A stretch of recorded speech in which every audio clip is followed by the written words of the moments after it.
আসসালামু আলাইকুম, সবাইকে শুভেচ্ছা জানাচ্ছি নতুন একটি ভিডিওতে। আজকের এই ভিডিওর টপিক হচ্ছে ফ্রিল্যান্সিং সার্ভিস বিক্রি করে আয় করুন, বিশেষ ফ্রি প্রশিক্ষণের দ্বিতীয় পর্ব অর্থাৎ দ্বিতীয় ক্লাস। আজকের ক্লাসের টপিক হচ্ছে আপনি কিভাবে এসইও ক্লার্কের মধ্যে অ্যাকাউন্ট করবেন। অ্যাকাউন্ট করার প্রসেসটা সবাই পারেন, তারপরও বেসিক কিছু বিষয় রয়েছে যেগুলো আপনার জানা প্রয়োজন অ্যাকাউন্ট করার ক্ষেত্রে। যদি আপনি না জানেন তাহলে হচ্ছে অনেক কিছু ভুল করে ফেলবেন। অনেক বিষয় রয়েছে যেগুলো আপনি জানেনই না এই প্ল্যাটফর্মে। আমি নিজেও ব্যক্তিগতভাবে অনেক সমস্যার সম্মুখীন হয়েছি, যে সমস্যার সম্মুখীনগুলো আপনি হতে পারেন। অতএব আপনার এই সমস্যাগুলো যদি আপনার সামনে না আসে, যে যাতে সমস্যাগুলো সামনে না আসে, এই সমস্যার সম্মুখীন না হতে হয়, এই জন্য আমার এই সম্পূর্ণ ফ্রি কোর্সটিকে আপনি সুন্দরভাবে দেখবেন, তাহলে আপনার অনেক কিছু জানা হয়ে যাবে। তো চলুন আমরা এখন দেখি কিভাবে আপনি অ্যাকাউন্ট করবেন। অ্যাকাউন্ট করার জন্য আমি রেজিস্ট্রেশন লিংকটা ভিডিও ডেসক্রিপশন বক্সে দিয়ে দিব, সেখানে ক্লিক করলে আপনি এই পেজে চলে আসবেন। এখানে আসার পর জয়েন নাও ক্লিক করলে এখানে দেখবেন আপনাকে ইউজার নেম, আপনার মেইল এবং পাসওয়ার্ড দিতে বলছে। সেম পাসওয়ার্ডটা এখানে একবার দিবেন, আবার নিচেও আরেকবার দিবেন।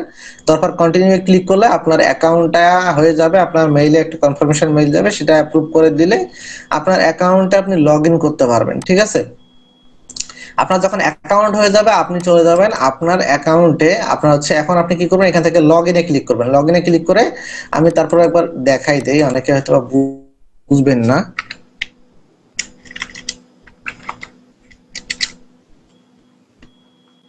এই যে এখানে দেখবেন লগ ইন বিলো, এই লগ ইনের মধ্যে গিয়ে আপনার ইউজার নেমটা এবং পাসওয়ার্ডটা এখানে দিয়ে জাস্ট এখানে ক্যাপচাটা পূরণ করে সাইন ইনে ক্লিক করে দেবেন। ঠিক আছে, তাহলে আপনার অ্যাকাউন্টটা লগ ইন হয়ে যাবে। অ্যাকাউন্টটা লগ ইন হওয়ার পর আপনি এরকম দেখতে পারবেন, এখানে আপনার প্রোফাইলে কিছুই শো করবে না। আপনার হচ্ছে ডান দিকে বাম দিকে দেখবেন যে সবকিছু আপনার কিন্তু নতুন থাকবে। হ্যাঁ, এখন আপনাকে কি করতে হবে, প্রথম কাজটা হচ্ছে আপনি এখান থেকে আপনার ডান সাইডে এই যে প্রোফাইল বাটনটি রয়েছে এখানে যাবেন। এখানে যাওয়ার পর একটা ক্লিক করে দিবেন। এখানে ক্লিক করার পর দেখবেন আপনার এখানে প্রোফাইলটা চলে আসছে। ঠিক আছে, তো প্রোফাইল চলে আসলে দেখবেন যে এখানে কিন্তু আপনার কোনো সার্ভিস থাকবে না। এখানে আমার যে সার্ভিসগুলো রয়েছে সেই সার্ভিসগুলো এখানে শো করতেছে। আমি আসলে কেবল সার্ভিসগুলো লিস্টিং করতেছি। আসলে একেবারে নতুন অ্যাকাউন্ট হওয়ার কারণে আমি কিন্তু এখানে জাস্ট আপাতত লিস্টিং এর দিকে ফোকাস করতেছি, যে আমি কোন কোন সার্ভিসগুলো প্রোভাইড করবো। এখন আপনি প্রথমে এগুলো করলে হবে না, আপনাকে প্রথমে কিছু কাজ করতে হবে, না হলে এখানে আপনি সার্ভিস লিস্টেড করতে পারবেন না। তাহলে আপনাকে প্রথমে কি করতে হবে, আপনি এখান থেকে প্রোফাইলে যাবেন, যাওয়ার পর সেটিংসে চলে যাবেন। সেটিংসে চলে যাওয়ার পর সিম্পল ভাবে আপনাকে আসলে সুন্দরভাবে প্রোফাইলটিকে সাজাইতে হবে। এখানে একটা সিকিউরিটি কোশ্চেন আমি দিয়ে রাখছি, সিকিউরিটি কোশ্চেনের অ্যান্সারটা আমি আপাতত দিচ্ছি না। আপনার কোনো কিছু চেঞ্জ করার ক্ষেত্রে আপনার এই সিকিউরিটি কোশ্চেনের অ্যান্সারটা লাগবে, অতএব আপনাকে এই সিকিউরিটি কোশ্চেনটাও ভেবেচিন্তে দেখতে হবে। ঠিক আছে, তো আমাদের আজকের এই ভিডিও জাস্ট অ্যাকাউন্ট ক্রিয়েট এবং হচ্ছে প্রোফাইল ক্রিয়েশন এবং আপনি পেমেন্ট মেথড কিভাবে সেটআপ করবেন সেই বিষয়গুলা। তবে হ্যাঁ, পেমেন্ট মেথডের জন্য আলাদা আরেকটা ক্লাসের প্রয়োজন রয়েছে, সেটা আমরা লাস্টে দেখব।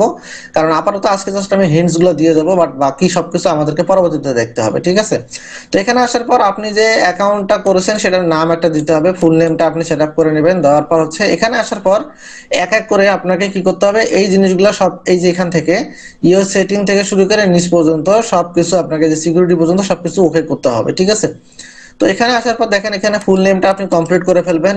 টাইম জোনটা আপনি সিলেক্ট করে দিবেন, যেটা সেটআপ করতে চান। এটা আসলে টাইম জোনটা এমন না যে আপনার টাইম জোনটা খুব ইম্পর্টেন্ট, যেটা সেটা দিতে পারেন, বাংলাদেশ সিলেক্ট করে দিতে পারেন। তারপর ইমেলটা যেটা দিয়ে এখন করে সেটা এখানে শো করবে। স্কিলের জায়গায় আপনি যে বিষয়ের উপর আপনার স্কিলটা রয়েছে সেটা আপনি এখানে কিছু ট্যাগ ব্যবহার করবেন। ঠিক আছে, এখন আমি যেহেতু এসইও নিয়ে কাজ করি, ওয়েবসাইট নিয়ে কাজ করি, কন্টেন্ট রাইটিং নিয়ে কাজ করি, সেটা আমি এগুলো দিছি। এখন মনে করেন আপনি গ্রাফিক্স ডিজাইনার, তাহলে এখানে আপনি কি লিখবেন, গ্রাফিক্স ডিজাইন, তারপরে হচ্ছে ইমেজ ডিজাইনিং, কভার ফটো, তারপরে ওই রিলেটেড কিছু সার্চ যেগুলো লিখে মানুষ সার্চ দেয়, বা যে সকল স্কিলের সঙ্গে যে সকল কিওয়ার্ড সাপোর্টেড সেগুলো আপনি এখানে দিয়ে দিবেন। ঠিক আছে, আপনার যে স্কিলগুলো রয়েছে, যেমন গ্রাফিক্স ডিজাইনের মধ্যে আপনার হচ্ছে ব্যানার ক্রিয়েশন থাকে, তারপর হচ্ছে আপনার হচ্ছে আরো যেগুলো থাকে আর কি। ঠিক আছে, টি শার্ট ডিজাইন, হাবিজাবি যত কিছু থাকে আপনি এগুলো এখানে দিতে পারেন। ঠিক আছে, দিয়ে আপনি এগুলা কমপ্লিট করে ফেলবেন।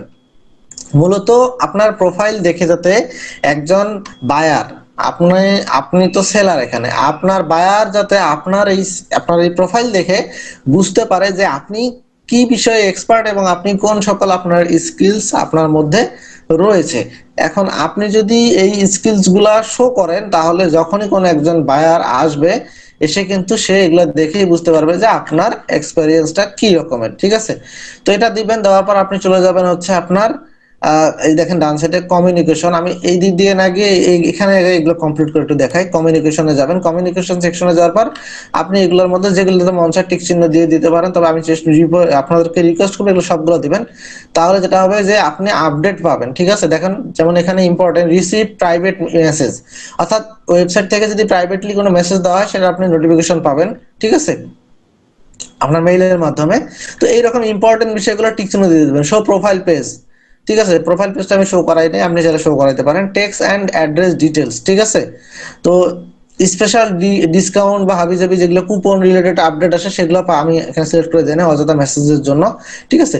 ইয়ার অফিস আওয়ার স্টার্ট কতই, আপনার ইন্ড কত, আপনি এখানে এটা সেট আপ করে দিয়ে দেবেন, ঠিক আছে। আউট অফ অফিস যদি আপনি থাকেন, অর্থাৎ যদি আপনি অফলাইনে থাকেন, আপনি বায়ারকে এখানে বলে দিবেন যে আমি এখন আউট অফ অফিস আছি, ঠিক আছে। তাহলে এখানে সিলেক্ট করে দিলাম, তখন আপনাকে কেউ আর কোনো ধরনের অর্ডার করবে না, ঠিক আছে। তাহলে কি করবে না, তাহলে কেউ আপনাকে কোনো ধরনের আর অর্ডার করবে না, কারণ তারা জানে যে আপনি অফলাইনে আছেন। তারপর সেলার অপশন, এখান থেকে আপনি আপনার মেইল, আপনার ওয়েবসাইট, ব্যক্তিগত ওয়েবসাইট, আপনার Discord user name, Skype, WhatsApp number, support phone number, তারপর হচ্ছে আদার যদি কোনো থাকে সেটা আপনি এখানে ডিটেলসে লিখতে পারেন, ঠিক আছে, যোগাযোগের ক্ষেত্রে।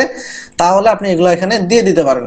এটা গেল আপনার সঙ্গে বায়ারের বা ওয়েবসাইটের কর্তৃপক্ষের একটা যোগাযোগের মানে যে বিষয়টা, সেটাই হলো এটা কমিউনিকেশন সেকশন। তারপর আপনি যাবেন আপনার প্রোফাইলে। প্রোফাইলে যাওয়ার পর এখানে আপনি আপনার সম্পর্কে 10 15 20 লাইন বা 50 লাইন যতটুকু আপনার এখানে লিখতে মন চায় আপনি লিখে দিবেন। আর এটা অপশনাল, এটা আপনার না লিখতেও হবে, না লিখলেও হবে, তবে এই এটা আপনাকে লিখতে হবে। আমি এখন নিজেও লিখি না, আমি লিখবো। তারপর হচ্ছে দেখেন এখানে আমরা চলে যাবো পেমেন্ট সেকশনে। পেমেন্ট সেকশনে গেলে এখানে কি বলতেছে যে add payment method. Add payment method মানে কি, আমি আপনাদেরকে একটু বুঝাই দেই, ঠিক আছে। এখানে এই অ্যাড পেমেন্ট মেথড মানে যেটার মাধ্যমে আপনি পেমেন্টটা নিবেন, ঠিক আছে। আমি এখানে মানে এখন পর্যন্ত কোনো পেমেন্ট মেথড ভালোভাবে সেট আপ করি নাই। আমি যেহেতু পেমেন্টটা পাইনিয়ারের মাধ্যমে নিব, তাদের সঙ্গে কথা বলেই নিব। তো কিভাবে পেমেন্ট মেথডটা সেট আপ করতে হয় সেটা নিয়ে আমি পরবর্তীতে কোনো একটা ভিডিও দিব। আপাতত পেমেন্ট মেথড সেট আপ করা খুব ইম্পর্টেন্ট বিষয় এখানে নয়, তবে আপনি চাইলে নাও পেমেন্টস এর মাধ্যমে বিটকয়েন বা কারেন্সি যেগুলো আছে সেগুলোর মাধ্যমে পেমেন্ট নিতে পারেন। আমি আপাতত সেট আপ করে রাখছি, অ্যাড্রেসটা এখানে দিয়ে দিলেই হয়ে যাবে। তো এটা নিয়ে সেপারেট আরেকটা ভিডিও করতেই হবে, ঠিক আছে। তারপর দেখেন পাসওয়ার্ড, পাসওয়ার্ড যদি ভুলে যান সেক্ষেত্রে আপনি এখান থেকে পাসওয়ার্ড চেঞ্জ করতে পারেন, অথবা ফরগেট পাসওয়ার্ড দিয়েও চেঞ্জ করতে পারেন, ঠিক আছে। তারপর দেখেন এখানে এখন কথা হচ্ছে, এখান থেকে বাম সাইডে দেখেন এখানে অপশন রয়েছে সিকিউরিটি। এই সিকিউরিটি যে অপশনটা রয়েছে সেখানে আপনি যদি যান, এখান থেকে আপনাকে কিছু বিষয় দিতে হবে। আপনার টেলিফোন নাম্বারটা এখানে অ্যাড করতে হবে। জাস্ট অ্যাডে ক্লিক করে নাম্বারটা দিলে নাম্বারে কোড যাবে, কোডটা এখানে বসাই দিলে আপনার নাম্বারটা অ্যাড হয়ে যাবে। অ্যাড্রেস ভেরিফিকেশনের যে বিষয়টা, আপনার নামে আপনার হচ্ছে এই অ্যাড্রেস ভেরিফিকেশনের যে সিস্টেমটা, সেটা হলো আপনার যেমন ভোটার আইডি কার্ড সেরকম আপনার একটা অন্য ইনফরমেশন এখানে শো করতে হবে। যেমন সেটা হতে পারে আপনার নামের বিদ্যুৎ বিল, বা আপনার নামে হচ্ছে কোনো একটা বিল, বাসার বিল, কারেন্ট, ইন্টারনেট, যে কোনো ধরনের বিল যেগুলো থাকে সেগুলো আপনি এখানে সাবমিট করে দিলে আপনার অ্যাড্রেস ভেরিফিকেশন হয়ে যাবে। আইডেন্টি ভেরিফিকেশনটা জাস্ট ভোটার আইডি কার্ড দিয়ে আপনি করতে পারেন। আমি এটা করে ফেলছি, আপলোড করে ফেলছি, বাট এখন পর্যন্ত তারা হচ্ছে ভেরিফিকেশনটা কমপ্লিট করে না, এটা বুঝলাম না কি কারণে। You are already uploaded, but মানে দেখেন এখানে বলতেইছে তারা, তো এটা এখনো অ্যাপ্রুভ করে নাই। সেকেন্ডারি পাসওয়ার্ড বলতে আপনার সেকেন্ডারি একটা পাসওয়ার্ড আপনি চাইলে এখানে সেট আপ করতে পারেন, বাট এটার প্রয়োজনীয়তা একেবারে আছে এরকম বিষয়টা না। সিকিউরিটি কোশ্চিন, এই কোশ্চিনটা যদি আপনি ভুলে যান, মানে অনেক সময় আপনার নাম্বার যদি ভুলে যান বা এটা ওটা যদি অনেক মানে ক্রাইসিস আপনি পড়ে যান, সেক্ষেত্রে এই সিকিউরিটি কোশ্চেনের অ্যান্সারটা দিয়েই আপনি এখান থেকে সেটার উদ্ধার পেতে পারেন, ঠিক আছে। তো আমি এখানে দিছি হু ওয়াজ ইউর চাইল্ডহুড হিরো, আমি একজনের নাম এখানে দিয়ে রাখছি চাইল্ডহুড হিরো, যার নাম আমি দিছি সেটাই নামটা দিলে আমার সিকিউরিটি কোশ্চেন অ্যান্সারটা হয়ে যাবে, এবং আমি অনেক ধরনের প্রবলেম থেকে মানে আমার কিন্তু সলভ হয়ে যাবে। যেমন হতে পারে আমার মনে করেন যে ফোন নাম্বারটা দিয়েছি, সেই ফোন নাম্বারটা আমার কাছে নাই, আমি এই সিকিউরিটি কোশ্চেনের মাধ্যমে কিন্তু এটা রিকভার করতে পারবো, ঠিক আছে। এই হলো বিষয়টা। রেসপন্স টাইম, আপনি যে যে টাইমের ভেতরে বায়ারকে রেসপন্স করবেন সেটার হচ্ছে রেসপন্স টাইমটা এখানে শো করবে। তারপর দেখেন এই যে পার্সেসের ভেতর অর্ডার, পেমেন্ট, এগুলো আপনি দেখলেই বুঝতে পারবেন। ইউর অর্ডার মানে আমাকে কতজন অর্ডার করছে সেটা এখানে শো করবে। তারপরে হচ্ছে পেমেন্ট, আমি কতবার পেমেন্ট নিছি এটা এখানে শো করবে, হিস্টোরি আর কি। ম্যানেজ জবস, আমার যে জবস গুলো আমি এখানে শো করাইছি সেই মানে জবগুলার ডিটেলস এখানে আর কি, ঠিক আছে। স্টার্ট এ নিউ জব, আমি এখান থেকে চাইলে নিউ জব একটা ক্রিয়েট করতে পারবো এবং আমার জবটাকে এখানে পাবলিশ করতে পারবো। ম্যানেজ ফিস, ঠিক আছে। এই ফিসটা আসলে এটা বেশি ইম্পর্টেন্ট বিষয় নয়, আপনি হচ্ছে আপনার হচ্ছে কত পরিমাণ আপনার হচ্ছে ফি আপনি এখন পর্যন্ত এই কোম্পানিকে প্রোভাইড করলেন, বিষয়টা এরকম, ঠিক আছে। বা আপনার ডিউ কত আছে এগুলো এখানে শো করবে। তারপর দেখেন এখানে হচ্ছে ম্যানেজ সেলস, আপনার সেলস এর বিষয়ে যেগুলো রয়েছে সেগুলো এখানে শো করবে, আপনার কয়টা সেল হয়েছে, কয়টা অর্ডার রানিং, এগুলো এখানে ট্র্যাকিং হবে এই পেজের মাধ্যমে, ঠিক আছে। রিভেনিউজ, আপনার কত পরিমাণ আর্নিং এখানে হইলো, কতটা সেল, এগুলো সবকিছু ডিটেলস ডলার এখানে শো করবে, ঠিক আছে। তারপর দেখেন অ্যাফিলিয়েট সেল, মানে আপনি যদি আমার, যেমন আমার যে ভিডিও, আপনি ভিডিও শুরুতে যদি আমার রেফারেল লিংকে জয়েন করে থাকেন, আপনি কতগুলো সেল জেনারেট করলেন সেগুলোর উপরে আপনি একটা কমিশন পাবো এখানে, সেটা এখানে শো করতেছে। দেখেন অ্যাফিলিয়েট ক্লিক, 4 জন ব্যক্তি আমার এই অ্যাফিলিয়েট লিংকে ক্লিক করছে, বাট অ্যাকাউন্ট কেউই করে নাই মনে হয়। অ্যাকাউন্ট করলে এখানে শো করতো, বাট অ্যাকাউন্ট মনে হচ্ছে না কেউ করছে, বাট ক্লিক করছে। উইথড্রল হিস্টোরি, আমি যতগুলো উইথড্র করবো এখান থেকে সবগুলো হিস্টোরি এখানে শো করবে। তারপর ম্যানেজ সার্ভিস, এই ম্যানেজ সার্ভিসটা হচ্ছে সরাসরি আমার যে সার্ভিসগুলো রয়েছে সেগুলোকে আমি এডিট করতে পারবো এখান থেকে, রানসার এডিট করে ভিতরে কোনো কাস্টমাইজেশন থাকলে সেই কাস্টমাইজেশন গুলো কমপ্লিট করতে পারবো, এবং হচ্ছে এটা আমার এখান থেকে ম্যানেজ করতে পারবো, ঠিক আছে। এই হলো মোটামুটি আপনার এখানে কমপ্লিট করার বিষয়। তবে মেইন বিষয় হচ্ছে অ্যাকাউন্ট করার পরে পরে আপনি এখানে just payment method, sorry, your setting এবং হচ্ছে এই যে আপনার হচ্ছে সেটিংস থেকে প্রোফাইল এবং হচ্ছে সেটিংস থেকে আপনার এবং সিকিউরিটি থেকে এই 3টা জিনিস আপনাকে কমপ্লিট করতে হবে। সিকিউরিটিতে গিয়ে ভোটার আইডি কার্ড সাবমিট, এগুলো সব কমপ্লিট করতে হবে। আর ভোটার আইডি কার্ড সাবমিটের যে বিষয়টা, জাস্ট কিছুই করতে হবে না এখানে, জাস্ট এখানে এসে যেমন দেখেন এখানে আইডেন্টি ভেরিফিকেশন, যেমন অ্যাড্রেস ভেরিফিকেশনটা আমি দেখাই দিই। অ্যাড অ্যাড্রেসে ক্লিক করার পর আপনার যে অ্যাড্রেসটা আছে সেই অ্যাড্রেসগুলো এখানে ফুলফিল ভাবে দিবেন, দেওয়ার পর আপনি ভেরিফাই ক্লিক করে দিবেন। তারপর নেক্সট পেজে নিয়ে গেলে আপনাকে বলবে যে আপনার ডিটেলস গুলো এখানে দেন, যেমন এখানে দেখায় আমি ডিটেলস দেওয়ার পর যদি ভেরিফাই ক্লিক করি, তারা আমাকে বলতেছে যে এটা কোশ্চেন অ্যান্সারটা দেওয়ার পর তারা আমাকে বলবে যে ওই ফাইলটা আপলোড করার জন্য, ঠিক আছে। ফাইলটা আপলোড যেটা আমার কাছে, আমি এখন আপলোড করব না, সেটা এখন দেখাচ্ছি না। তো আশা করতেছি বেসিক যে বিষয়গুলো আপনাদেরকে ক্লিয়ার করতে পারছি। যদি কোনো তারপরে কনফিউশন থাকে তারা অবশ্যই আমাকে কমেন্ট করবেন, কমেন্টে রিপ্লাই দেওয়ার চেষ্টা করবো। ধন্যবাদ সবাইকে, পরবর্তী কোনো একটা ভিডিওতে দেখাবে। সে পর্যন্ত সবাই সুস্থ থাকবেন, ভালো থাকবেন, ধন্যবাদ সবাইকে।